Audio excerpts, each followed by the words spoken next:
Oke, baik. Materi kita di pertemuan pertama ini tentang mata kuliah kita ya, perkembangan teknologi informasi. Nah, yang kita bahas memang tentang bagaimana perkembangan teknologi dari awal, informasi dari awal sampai kekinian. Namun kita tidak belajar sejarah juga di sini. Jadi kita usahakan materi kita ini memang aktual sesuai dengan kebutuhan industri. Nah, kalau kita bicara teknologi informasi ini, ya tentunya ada beberapa standar yang kita harapkan atau yang kita akan temukan di lapangan. Biasanya ada yang namanya digital media. Ya, tentunya kalau kita bicara digital media dewasa ini sangat masif digunakan, dan kita bisa menyaksikan dewasa ini ya di lingkungan sekitar kita sangat banyak ya yang memaksimalkan yang namanya media digital ini. Baik untuk sekedar entertainment, apalagi ya yang untuk bisnis atau untuk media pembelajaran. Jadi singkatnya, dewasa ini memang teknologi informasi ini sudah sangat dimaksimalkan penggunaannya. Dan kita beruntung. Ya. Ketika pandemi ini datang tiba-tiba tanpa bisa diprediksi oleh dunia, kita memang dipaksa untuk melakukan suatu yang namanya loncatan besar dalam bidang teknologi informasi. Ya. Kita bisa melihat dewasa ini, ya semua kampus. Kita bicara kampus saja lah ya, nggak usah bicara yang lain. Semua kampus menggunakan yang namanya pembelajaran daring atau online. Yang dulunya tidak punya pengalaman sama sekali, tapi pandemi ini memaksa kita untuk melakukan suatu pembelajaran via daring. Ya, bahkan ada tenaga pendidik misalnya dosen yang tidak paham dengan atau tidak melek dengan dunia teknologi, tapi dipaksa untuk mampu melakukan perkuliahan via daring. Dan kita bisa saksikan ya di kampus kita, di kampus lain, dan khususnya minggu ini semuanya dilakukan via Zoom, via daring. Artinya kita sudah melakukan lompatan besar. Ya, yang dulunya sebelum pandemi ini diprediksi baru kita bisa mengalami hal demikian puluhan tahun ke depan. Kita harus menunggu infrastruktur kita dulu lengkap, stabil. Tapi namun demikian pandemi ini ada sisi positifnya, ya khususnya dalam teknologi. Kemudian kita juga harus memahami bahwa dengan adanya teknologi informasi ini, ya ada yang namanya open system, ada transparansi di sana. Saya kira tidak ada satupun instansi manapun yang mampu atau mampu bertahan ya ketika dia tidak menggunakan yang namanya teknologi informasi. Ketika dia sudah menggunakan teknologi informasi, mau tidak mau dia memang harus open, terbuka, transparan. Kalau tidak, nah tentunya nanti kalau kita lihat ya di ekonomi itu ya, pihak-pihak yang tidak kompetitif yang akan nanti kalah dalam persaingan bisnis. Ya. Karena industri dewasa ini memang semakin kompetitif. Tantangannya banyak, peluangnya juga ada. Nah masalahnya banyak perusahaan di luar sana, lembaga di luar sana, atau bahkan kampus di luar sana berlomba-lomba untuk menggunakan yang namanya teknologi. Nah, kalau misalnya ada pihak-pihak yang tidak terbuka dengan yang namanya teknologi, tentunya ini akan menjadi suatu kelemahan bagi instansi yang bersangkutan. Dan lambat laun saya yakin instansi tersebut akan ditinggalkan oleh penggunanya. Nah ini dulu saya ada satu contoh ya. Bahkan ini perusahaan di bidang teknologi. Mungkin di sini ada yang pernah mempunyai akun Multiply. Jauh sebelum ada Facebook dan YouTube bahkan. Ya. Jadi Multiply itu adalah media sosial, berbagi video, dan status dan sebagainya. Setelah Friendster. Ya. Nah, Multiply ini mereka memang sangat ahli dalam bidang teknologi, ya. perusahaan tersebut memang berawal dari diciptakan memang langsung memaksimalkan teknologi yang namanya juga dia perusahaan media sosial ya. Namun lambat laun mereka memang tidak mampu bersaing karena dunia ternyata sangat cepat berubah. Akhirnya singkat cerita, Multiply ini yang berbasis di Amerika sana kurang lebih 8 tahun yang lalu pindah ke Indonesia, kantor pusatnya. Ya. Zaman itu sedang booming ya yang namanya e-commerce, marketplace di negara kita ini. Ada Lazada, Tokopedia, dan sebagainya. Mereka berpikir ketika pindah di Indonesia yang punya basis lumayan banyak ya, kemudian belum terlalu banyak perusahaan yang menggarap yang beroperasi di negara kita ini, mereka pasti akan memenangkan suatu persaingan di pasar. Akhirnya singkat cerita, mereka pindah kantor pusatnya, semua bulenya itu ya pindah ke Indonesia. Ini tenaga-tenaga terampil, skill-nya itu sudah ada, baik soft skill maupun hard skill. Kemudian yang mereka harapkan apa di Indonesia? Karena memang pasarnya sangat luas, kemudian punya konsumen yang loyal, ya, dan industrinya juga sedang berkembang. Singkat cerita, Multiply ini berubah platform dari sebagai platform media sosial, berubah menjadi marketplace, forum jual beli. Ya, mereka akan menyaingi Lazada dan teman-temannya. Tapi apa yang terjadi? Tidak sampai setahun, mereka sudah kembali lagi ke negara masing-masing. Mereka ternyata gagal beroperasi di Indonesia ini. Karena ternyata negara kita ini, ya, atau netizen atau user di kita ini atau konsumen di negara kita ini punya keunikan dibanding negara yang lain. Kalau misalnya di Amerika konsumennya itu individualis, kita tidak. Konsumen kita ini cenderung berkelompok, suka mengadakan arisan, suka bergosip ria di manapun berada. Artinya ini bukan negatif, maksud saya ini positif. Ya, positif apa? Ketika suatu brand, suatu produk kualitasnya bagus, nah ini akan positif, ya. Konsumen akan bercerita ke teman-temannya, ke tetangganya, mereka akan senang. Tapi sebaliknya, kalau produk itu payah, nah mereka juga pasti dimanapun dia nongkrong akan cerita ke teman-teman. Akhirnya akan membuat perusahaan tersebut akan ditinggalkan oleh konsumennya. Kembali tadi ke Multiply. Jadi mereka ternyata kalau saya lihat salah strategi. Mereka nggak melihat karakteristik pasar Indonesia ini memang berkelompok. Harusnya mereka menggandeng yang namanya kelompok. Jadi bagaimana menyediakan kebutuhan dari kelompok-kelompok ini, ya, yang memang sangat aktif dalam melakukan belanja, aktivitas, namun aktif juga dalam menyebarkan suatu info. Makanya kalau di ilmu pemasaran ada yang namanya WOM, word of mouth, ya, dari mulut ke mulut. Oke, kalau dari mulut ke mulut itu, ya, mungkin sifatnya ini sederhana ya, dan tidak terlalu masif dampaknya.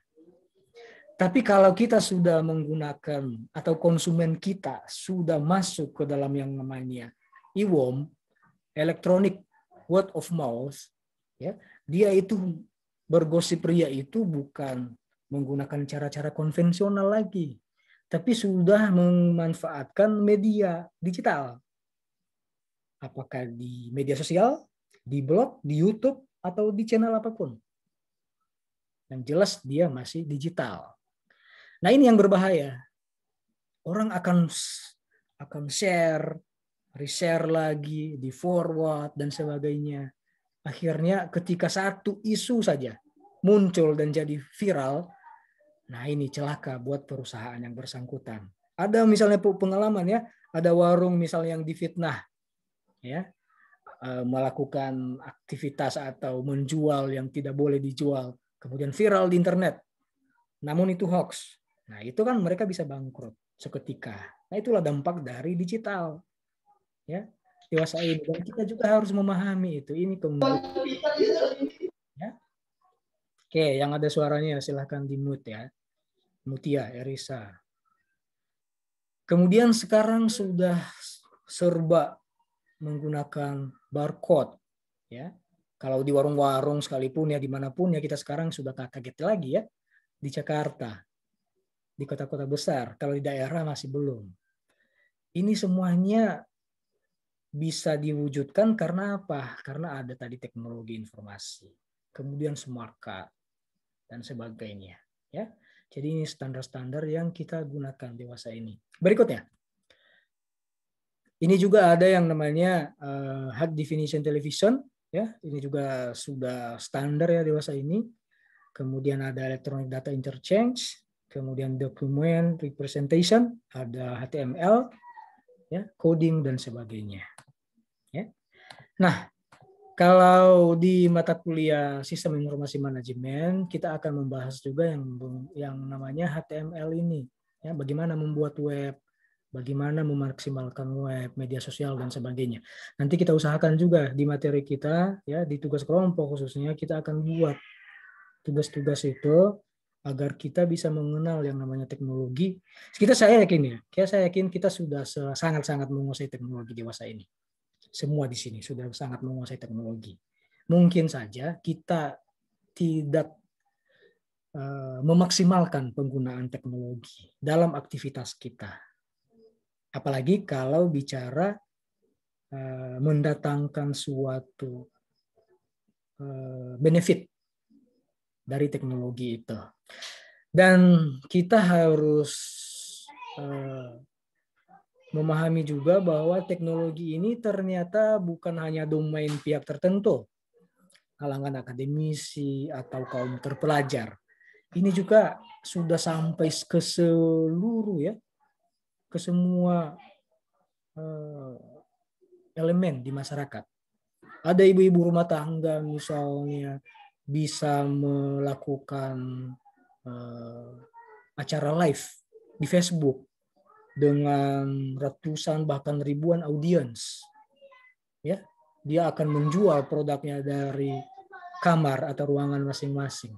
Kemudian dari sekian ratus bahkan ribuan audiens itu, dia berhasil melakukan penjualan kalau misalnya setidaknya 10% saja dari audiens itu, ya, kita bisa melihat misalnya penjualannya bisa puluhan bahkan ratusan tiap kali dia melakukan satu sesi. Ya. Nah ini kan sangat luar biasa. Itu ibu-ibu rumah tangga, saya sering lihat itu. Tapi bukan saya sih ya. Biasanya istri saya menonton, tapi saya lihat, oh audiensnya banyak ternyata ya, ada ratusan, ribuan bahkan. Dan yang melakukan pembelian langsung itu puluhan orang. Ya. Nah ini tentunya ini berkat dari teknologi informasi yang memang sudah menjadi bagian dari kita semua. Kalau dulu ya, teknologi informasi ini mungkin kebutuhan tersier sifatnya. Ya. Tapi sekarang jangankan kebutuhan sekunder. Ya, ini sudah jadi kebutuhan primer ini. Artinya saya bisa klaim ya, ini sudah kebutuhan primer, sudah kebutuhan pokok untuk orang-orang tertentu. Ya. Kalau misalnya tidak ada internet, tidak bisa ngapa-ngapain, misalnya, tidak bisa beraktivitas, tidak bisa berbelanja, tidak bisa bekerja bahkan, bingung. Nah, itulah perkembangan teknologi yang bahkan 20 tahun yang lalu kita tidak pernah membayangkan, ya. Karena saya ingat di tahun 2001 penggunaan warnet itu masih sebatas pada chatting, kemudian mungkin yang paling canggih mengirimkan SMS ya.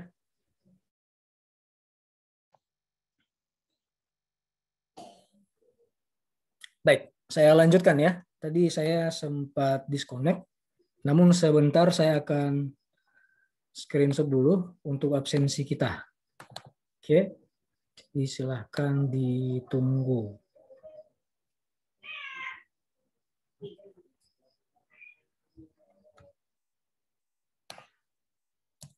Ngomong-ngomong sambil saya screenshot buat absensi, apakah suara saya jelas? Tolong dikonfirmasi. Jelas, Pak. Oke, terima kasih. Buat yang baru join, ada ketentuan ya di kelas kita ini.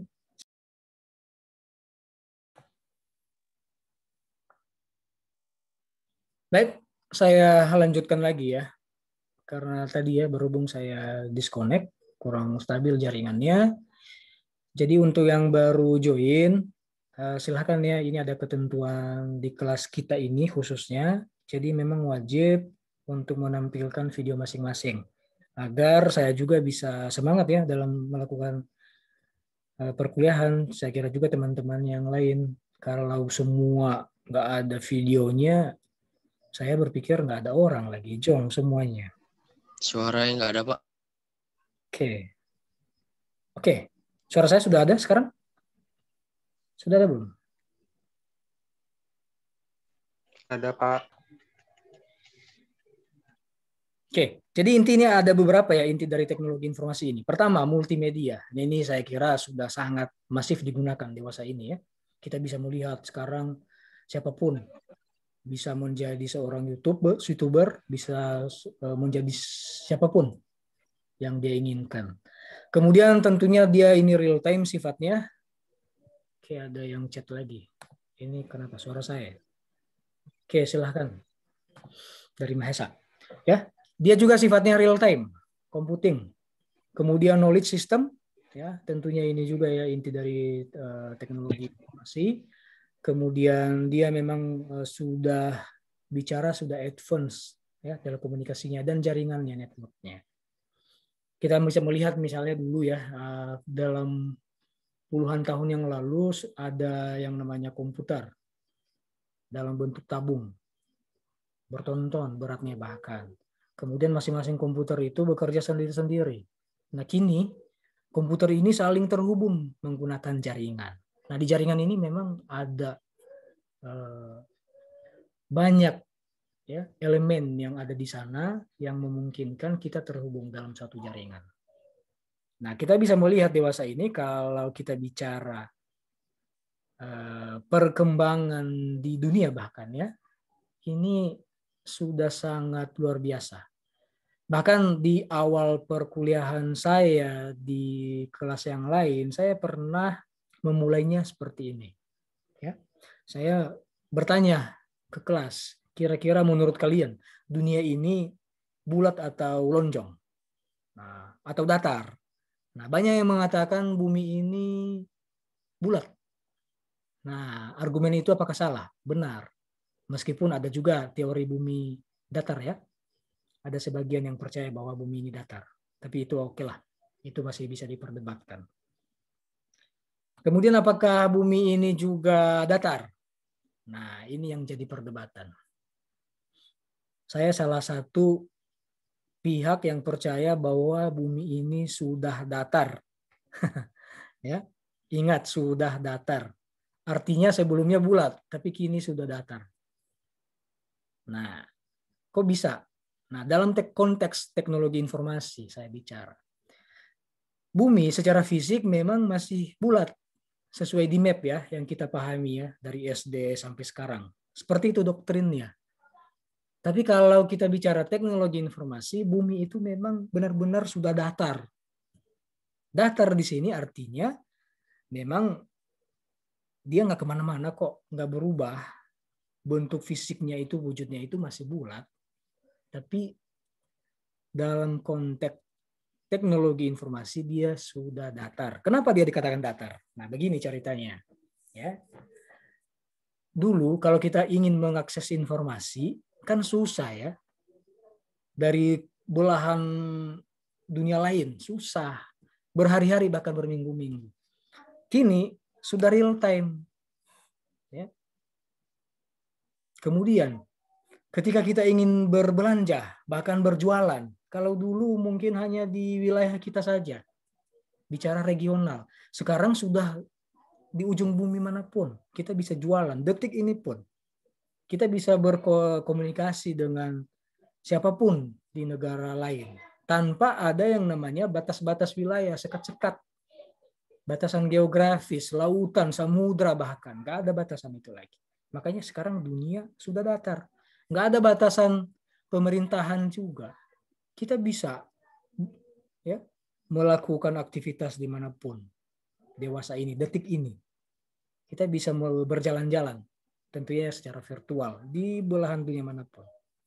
Kita bisa bertransaksi di belahan dunia manapun. Kita bisa menggunakan, meskipun kita hanya punya IDR, rupiah, kita bisa bertransaksi di semua negara yang bahkan tidak mengakui atau tidak kenal dengan yang namanya rupiah. Semuanya ini bagaimana caranya? Karena berkat teknologi informasi. Ya.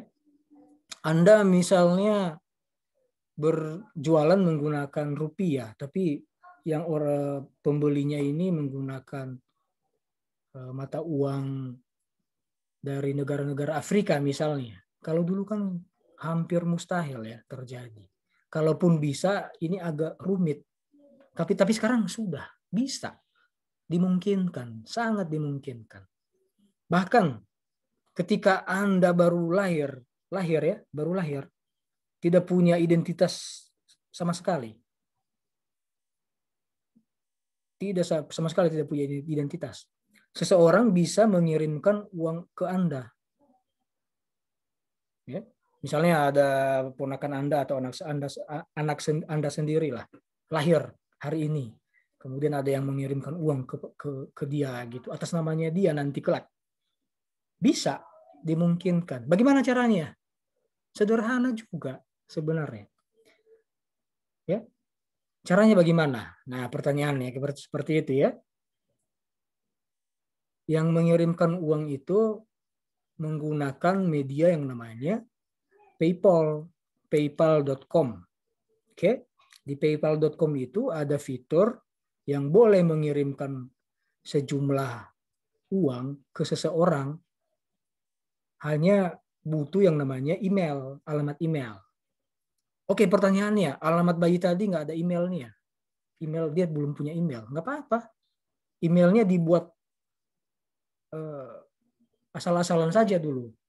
Ya, anggap saja Anda pesan satu alamat domain buat anak Anda gitu, atau buat dia kelak pesan domain satu, misalnya anakajaib.com, kemudian Anda buatkan akun email, ya, paypal@anakajaib.com, kemudian yang seseorang tadi mengirimkan uang ke situ, ke PayPal anakajaib.com tadi, selesai. Kemudian silakan hubungi orang tuanya. Sudah saya kirimkan uang di sana. Silakan buat dokumen yang berhubungan dengan anak ini. Kemudian bukakan juga akun bank lokal. Ya. Kemudian silakan verifikasi kepemilikan PayPal tadi, disinkronkan dengan email yang sudah dikirimkan uang sebelumnya. Setelah sudah semua selesai, disinkronkan, silakan menarik dana tersebut ke bank lokal. Sudah selesai. Ya, nggak sampai seminggu uang tersebut sampai di bank lokal, bank lokal bayi tadi. Jadi ini semuanya sangat dimungkinkan. Ya, ini ilustrasi ini sederhana dan ini bisa kita buktikan. Kalau kalian mau buktikan, iseng-iseng kirimkan uang menggunakan PayPal. Kalau Anda punya kartu kredit, ya, ke akun tertentu yang bahkan alamat emailnya belum pernah ada. Tapi pastikan nama domainnya itu atau alamat websitenya itu Anda bisa daftarkan nanti. Jangan juga sampai dikirimkan ke domain yang sudah didaftarkan orang lain, apalagi email yang sudah terdaftar sebelumnya. Itu juga bahaya. Karena bagaimanapun alamat email di seluruh dunia ini adalah unik. Tidak ada satupun email di dunia ini yang sama. Ya, semua unik. Ya, jadi inilah yang memungkinkan ketika kita memahami yang namanya teknologi ini, ya, kemudian bagaimana kita menggunakannya dalam kehidupan kita sehari-hari. Berikutnya, prinsip dari teknologi informasi ini pertama distributed. Ya. Nah, kalau kita bicara distributed ini, ada yang namanya semacam perantara di sana. Ya. Nah, perantara ini banyak. Ya, misalnya ilustrasinya. Misalnya Anda punya website lazada.co.id, kemudian Anda punya perusahaan startup atau rintisan Anda buat sendiri, ya, atau Anda benar-benar buat dari awal lah ya, website yang jualan di internet. Misalnya anggap saja ya, website saya deh, ya, mendrova.com.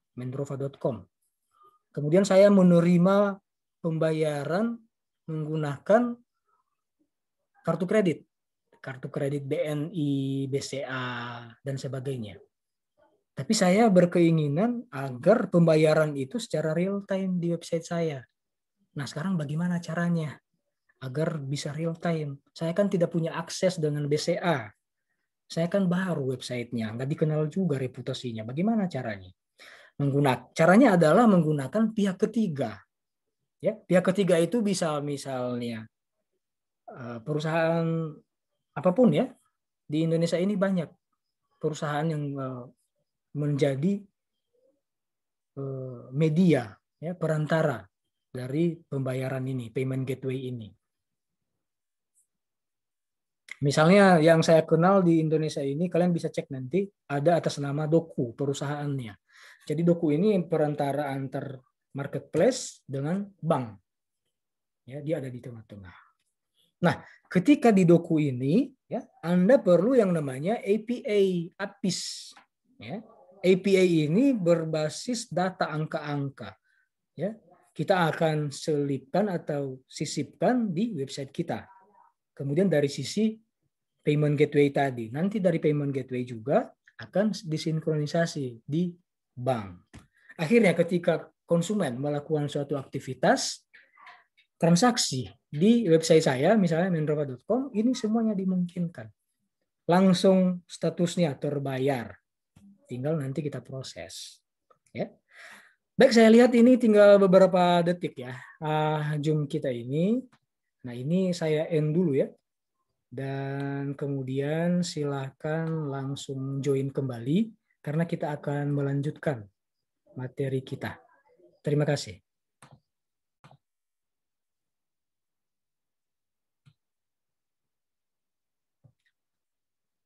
Baik, kita lanjutkan ya.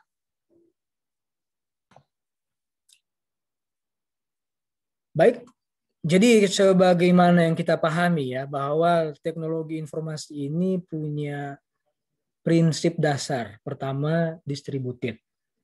Ya, jadi kita bisa mendistribusikan apapun konten yang kita miliki, kita punya. Atau data yang kita miliki bisa didistribusikan ke pihak lain. Tentunya harus menggunakan aplikasi dan harus menggunakan salah satunya ada yang namanya API. Ya. API ini berisi data-data semacam personal identification number atau PIN. Nanti ada username di sana, ada passwordnya. Nah, ketika sudah kita sisipkan di suatu aplikasi, nanti kita akan bisa mengakses data dari suatu aplikasi. Ini singkatnya sebenarnya contohnya. Kita mempunyai akun Twitter. Ya. Di Twitter itu kita bisa meng-share status kita ketika kita update di Twitter, di Facebook kita juga. Ya, bagaimana menghubungkan Twitter dengan Facebook? Nah, kita menggunakan API. Kita aktifkan. Nanti pihak ketika kita login atau kita sinkronkan, mereka meminta, ya, pihak pengembang dari developer itu akan meminta kita, tinggal kita input, selesai. Nah, itu contoh nyatanya. Sama dengan bank juga seperti yang saya ceritakan tadi. Ya. Ketika Lazada ingin mengakses transaksi yang terjadi dengan menggunakan BCA, bagaimana caranya? Harus menggunakan pihak ketiga payment gateway, middleware ini. Salah satunya misalnya Doku. Kalian boleh cek nanti.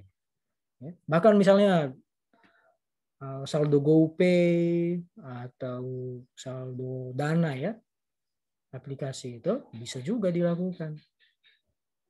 Nah, benefit yang didapatkan oleh perusahaan ketika dia semakin memperbanyak payment gateway, tentunya konsumen akan semakin puas dan konsumen akan mempunyai berbagai pilihan dalam melakukan suatu transaksi.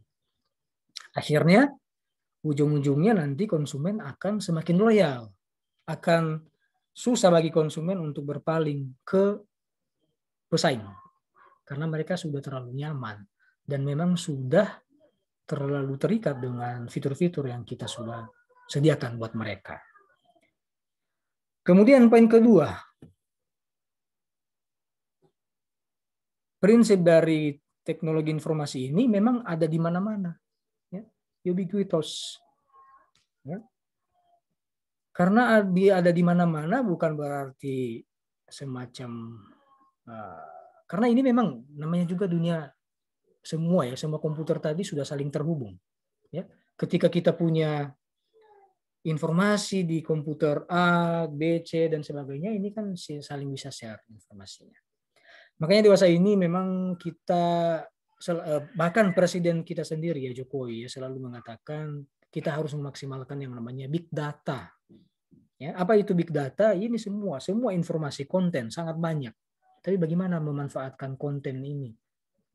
Media ini, informasi ini, agar kita bisa menggunakannya untuk meningkatkan kualitas hidup umat manusia. Lebih sederhananya, bagaimana meningkatkan kinerja dari perusahaan, meningkatkan profit dari perusahaan.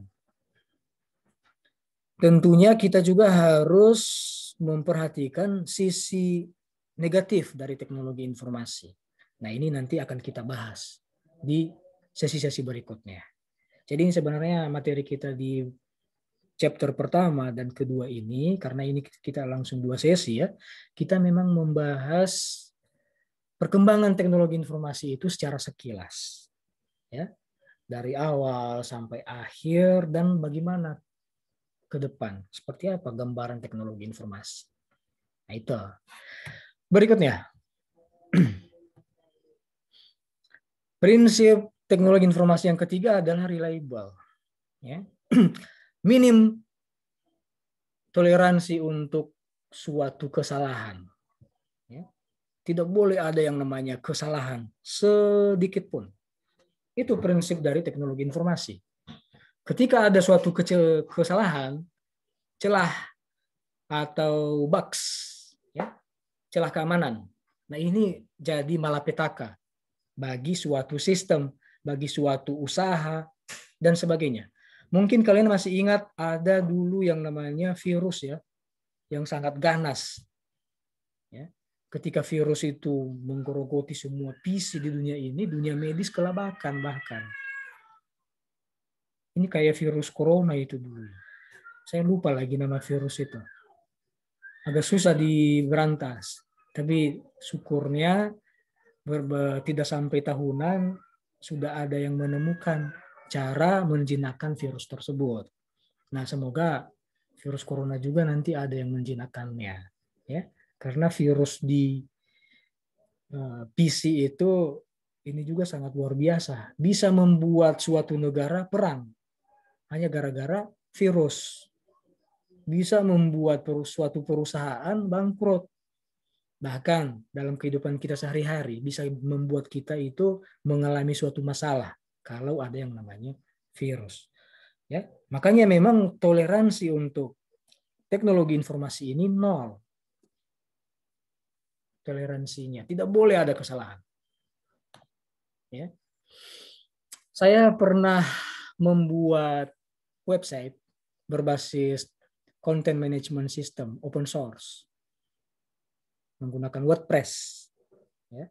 Kemudian di sana ada database-nya. Database-nya ini meskipun bawaan dari WordPress, kisah sebenarnya nggak terlalu banyak berubah-ubah ya. Tapi ada kalanya saya iseng, kemudian titik komanya terbalik atau hilang. Apa yang terjadi? Website itu tidak bisa dikunjungi sama sekali. Jadi tidak ada toleransi sekecil pun. Kesalahan sekecil pun tidak boleh terjadi. Kalau terjadi, akibatnya sangat fatal.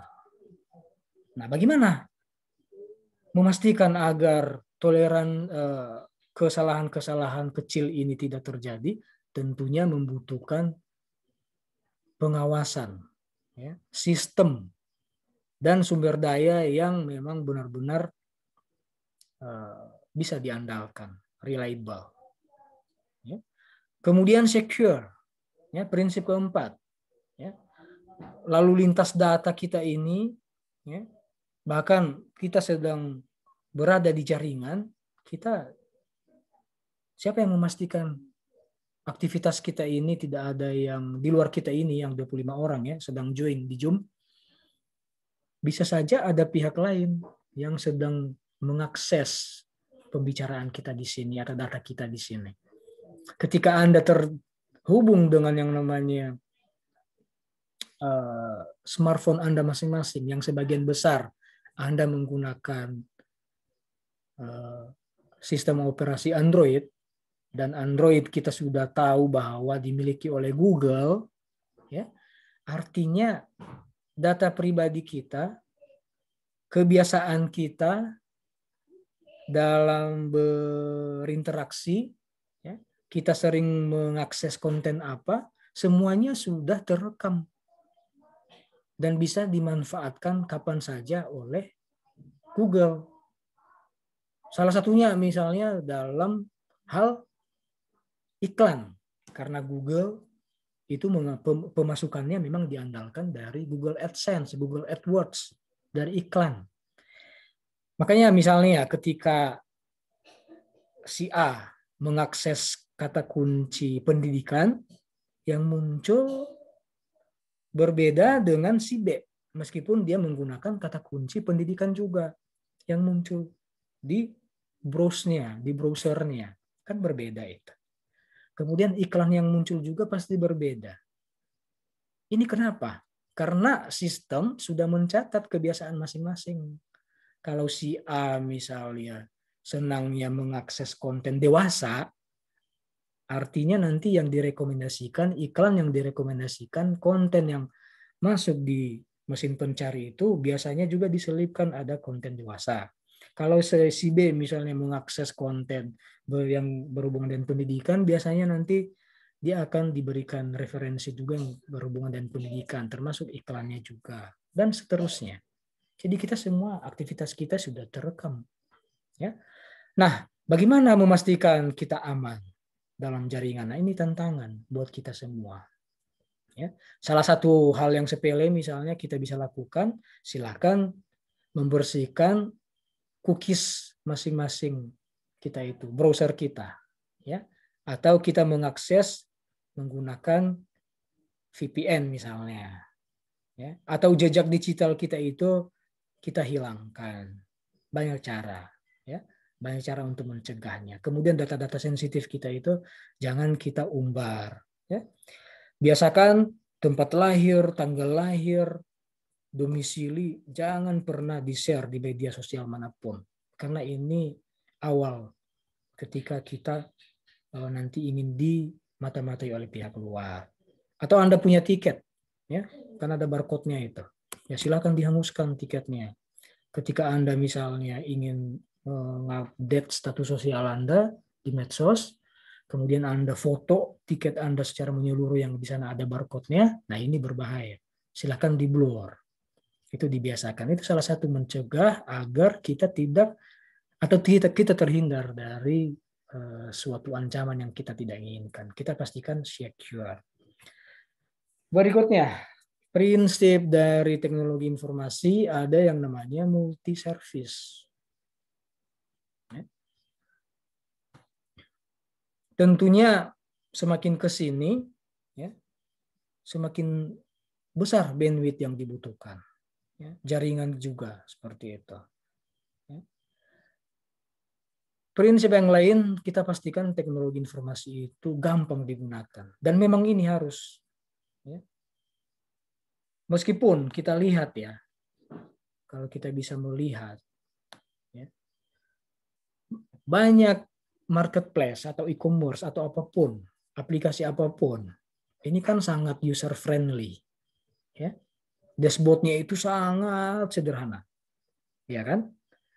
Tapi di balik itu kan sangat rumit sistemnya. Nah, memang salah satu prinsip dasar dari teknologi informasi memang harus dipastikan user friendly, easy to use. Bagaimana caranya? Pihak engineering akan memikirkan itu agar disederhanakan tanpa menghilangkan kerumitan di baliknya. Fungsi-fungsi mendasar dari suatu sistem atau aplikasi. Kemudian prinsip berikutnya adalah open, terbuka. Ya. Standarnya itu untuk apapun, misalnya browser apapun, ya bisa mengakses website apapun. Website apapun bisa diakses di browser manapun, itu contohnya. Kemudian saling terintegrasi, namanya juga sistem jaringan. Ya. Bagaimana misalnya ini bisa diwujudkan? Nah, tentunya harus kita memperhatikan prinsip keamanan tadi. Kemudian kita harus memastikan ya data kita bisa terlindungi, konsumen kita bisa terlindungi. Jangan sampai kita sudah punya data konsumen ratusan ribu bahkan jutaan, kita tidak mampu melindungi data mereka. Nah, karena ini nanti akan berbahaya. Kemudian kalau kita lihat komputer dewasa ini, trennya adalah hanya 3 saja ya. Kecil, semakin kecil. Kemudian semakin rendah biayanya, harganya. Ya. Kemudian aplikasi yang digunakan atau disisipkan dalam suatu komputer semakin spesifik sesuai dengan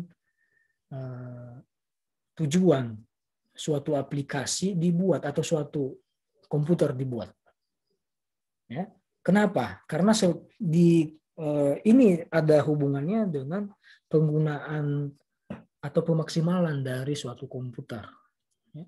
Karena semakin spesifik aplikasi yang disematkan di suatu komputer atau di suatu aplikasi, ya, ini nanti akan membuat perangkat tersebut bisa dimanfaatkan tanpa ada yang namanya tadi gangguan, tanpa ada yang namanya layanannya tertunda atau down, dan hal-hal yang lain.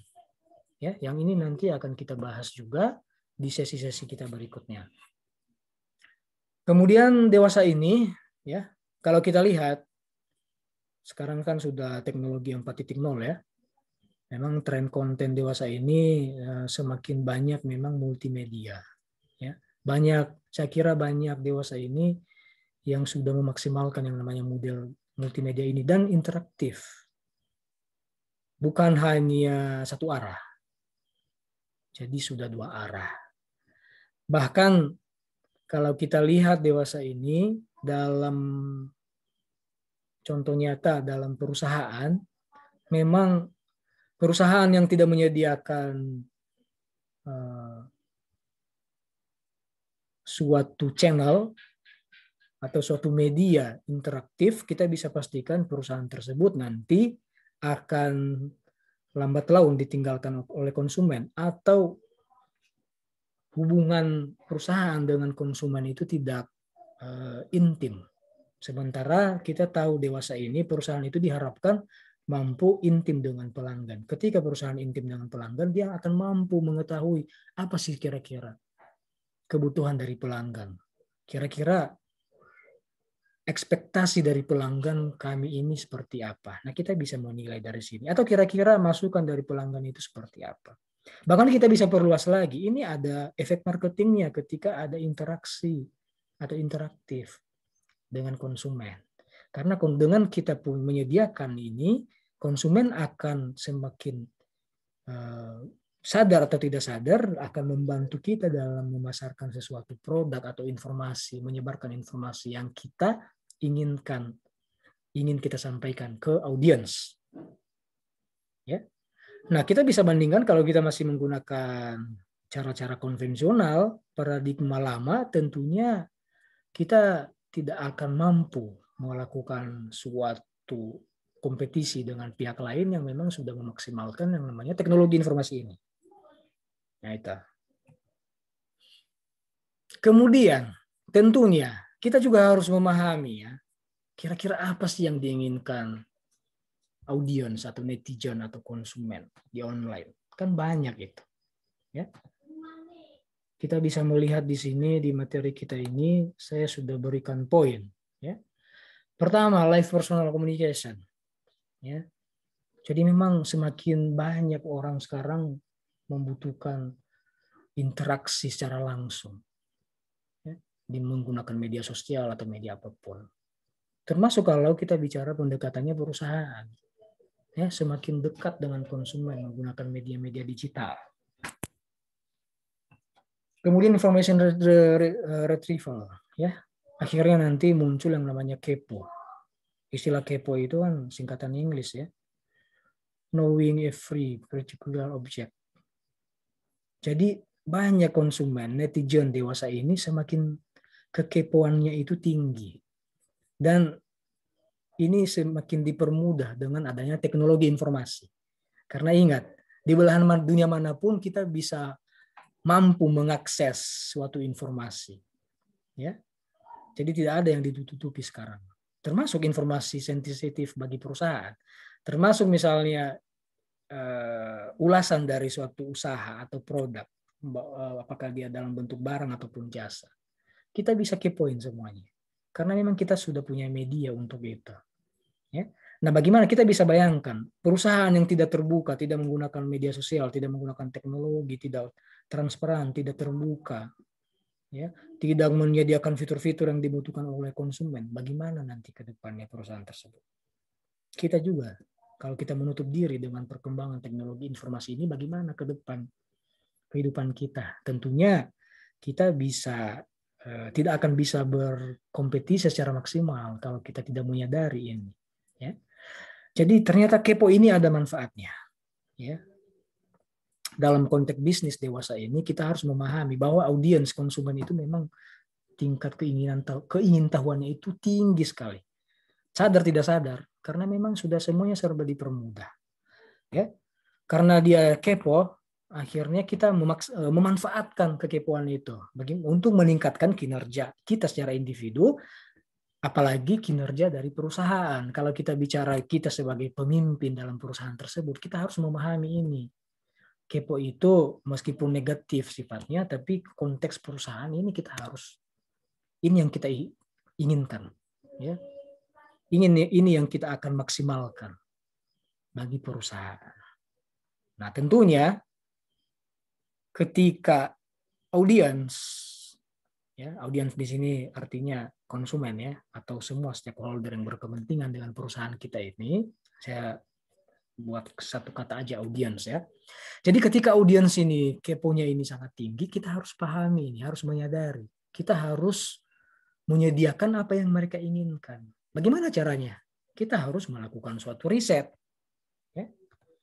Kalau kalian pernah mengambil mata kuliah manajemen strategis, sepertinya di kampus kita nggak ada ya. Tapi di dalam mata kuliah manajemen strategis ini, saya singkat saja, kurang lebih 5 menit. Ya.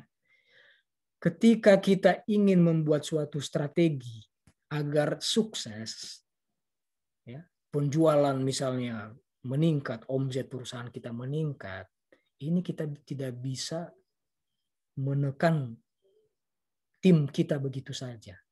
Karena mereka akan stres. Dan endingnya adalah kegagalan.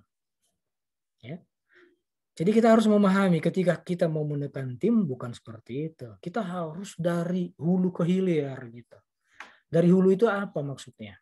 Kita harus mengidentifikasi, mengumpulkan semua informasi dulu. Ya. Kita harus punya data mentah. Apakah datanya sifatnya kualitatif?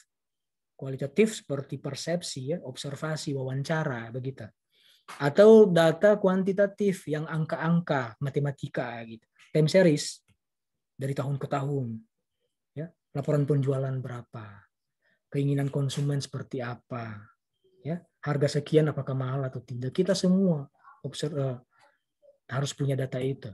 Kemudian data tadi, baik kualitatif maupun kuantitatif, kita harus olah data itu. Ya, kita mengolahnya tentunya tidak gampang juga. Ya, kita harus dibantu. Ada aplikasi dalam bentuk Excel, SPSS, atau aplikasi apapun. Ketika sudah diolah, tentunya akan muncul ya data analisisnya, hasilnya, outputnya, pengolahan tadi, dari data tadi. Nah, data tadi itu, output tadi kita mesti analisis. Analisis juga tentunya membutuhkan keahlian. Ya. Kita analisis tadi maksudnya data ini apa ya? Apa yang perlu dibenahi, apa yang menjadi keunggulan kita, dan sebagainya. Tentunya nanti perusahaan bisa mempercayakan ke pihak yang memang sudah paham dengan itu, atau mungkin saja menggunakan bantuan pihak ketiga. Nah, ketika sudah data tadi sudah dianalisis, nah mungkin nanti muncul yang namanya rekomendasi-rekomendasi, pilihan-pilihan, option. Nah, di opsi ini yang akan menjadi strategi perusahaan dalam meningkatkan penjualan tadi. Karena tadi kita bicara bagaimana meningkatkan omset perusahaan. Ya. Ada plan A, plan B, plan C, dan sebagainya. Nah, ketika sudah strategi ini sudah fix dan dijalankan berdasarkan data yang valid, bisa dipertanggungjawabkan, reliable, nah ini nanti biasanya ini akan sukses. Ya, bahwa nanti ada kegagalan mungkin bisa direview lagi. Mungkin ada sesuatu hal yang memang luput dari pengamatan. Tapi yang jelas ketika kita membuat suatu yang namanya strategi harus terencana dari awal sampai akhir. Tahapannya ada, prosesnya ada, bukan tiba-tiba muncul begitu saja. Bahwa ada pengusaha, ada manajemen, ada pimpinan yang memang punya insting bisnis yang tajam, yaitu itu bisa terjadi. Karena ini memang mereka sudah punya pengalaman di lapangan. Ya, ada memang beberapa orang yang punya keunggulan atau mungkin keahlian seperti itu.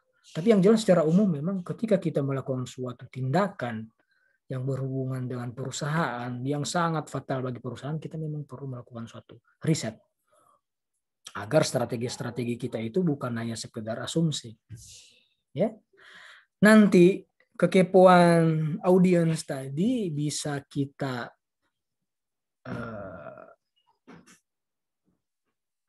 kita bisa sediakan begitu kira-kira apa yang mereka inginkan. Ya. Kita bisa menjawab apa yang menjadi kebutuhan mereka, bahkan yang menjadi kebutuhan mereka ke depan, ya, yang menjadi ekspektasi mereka, bahkan di luar dari ekspektasi mereka. Tapi nanti ketika kita tawarkan, oh ternyata ini oke, sesuai dengan kebutuhan saya butuh ini. Ya. Padahal tadi dia tidak sadar bahwa itu yang membutuhkannya. Ini semuanya karena kita sudah melakukan hal, ya, kita sudah melakukan riset secara mendalam.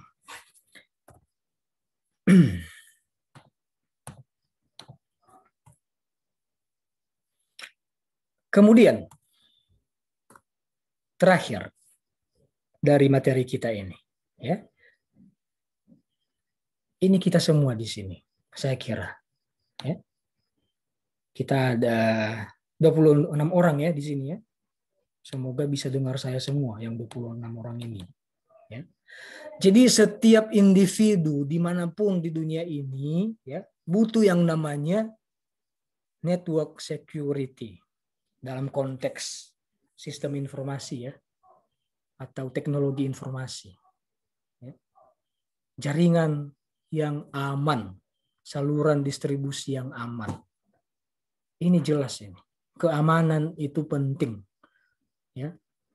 Network security. kita sedang berada di jaringan. Nah, bagaimana memastikan kita aman atau tidak? Nah, tentunya ketika kita mengetahui reputasi dari suatu aplikasi, ya sudah, oke, saya join deh di aplikasi itu atau saya gunakan aplikasi tersebut. Secara umum kita membutuhkan yang namanya network security. Ya. Untuk pembahasan network security ini tentunya akan kita bahas di sesi berikutnya, ya, secara lebih detail. Ya. Ini sekali lagi, ya, dari awal sampai akhir perkuliahan kita di malam ini ya pengantarnya ini mewakili chapter 1 dan chapter 2. Ya, silakan nanti mendownload materi kita ini di website saya. Ya. Baik, saya kira demikian ya di perkuliahan